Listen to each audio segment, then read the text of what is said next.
Wait করছি সব DPSC যেখানে এখনও রিপোর্ট দেয়নি, সেখানে এই যে একটা 50,000 51,000 ভ্যাকেন্সি বলে খাইয়ে দেওয়া হচ্ছে, এইটার কোনো মানে নেই। আমি আবার পরীক্ষার্থীদের আশ্বস্ত করব, আমাদের যে ডিপিএসসি স্তরে, জেলা স্তরে ভ্যাকেন্সি নির্ণয়ের কাজ প্রায় শেষ। খুব শীঘ্র এটা নিয়ে নোটিফিকেশন হবে।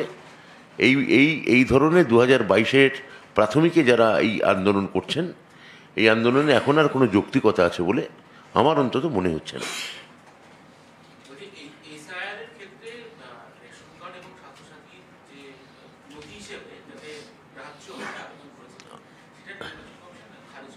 কিন্তু সুপ্রিম কোর্ট তো আধার কার্ড অ্যাকসেপ্ট করেছেন, সুপ্রিম কোর্ট তো আধার কার্ড অ্যাকসেপ্ট করেছেন। তাহলে বিষয়টা আদালতে বিবেচনাধীন। এসআইআরের যেটা প্রথম নিয়ম, এটা আপনারা দেখুন, আগে সেটা নিয়ে কথা বলুন।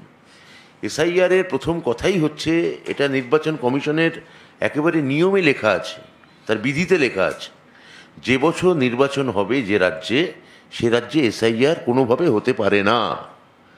বিহারে নভেম্বর মাসে ইলেকশন, তা 2025-এর, সেখানে এসআইআরটা হচ্ছে কীভাবে?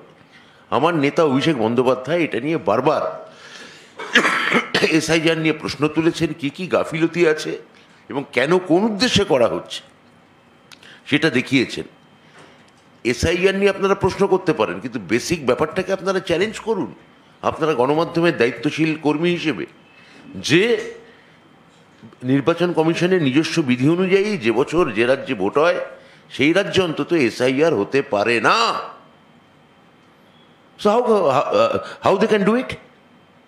প্রশ্ন তো ওইখানে থাকা উচিত, কি এসআইআরে কি আধার কার্ড না রেশন কার্ড না অন্য পাসপোর্ট, এগুলো গৃহীত হবে না হবে, এটা তো তার পদ্ধতিগত প্রশ্ন, আগে ফর্মগত প্রশ্ন, আগে কন্টেন্টকে আপনারা চ্যালেঞ্জ করুন।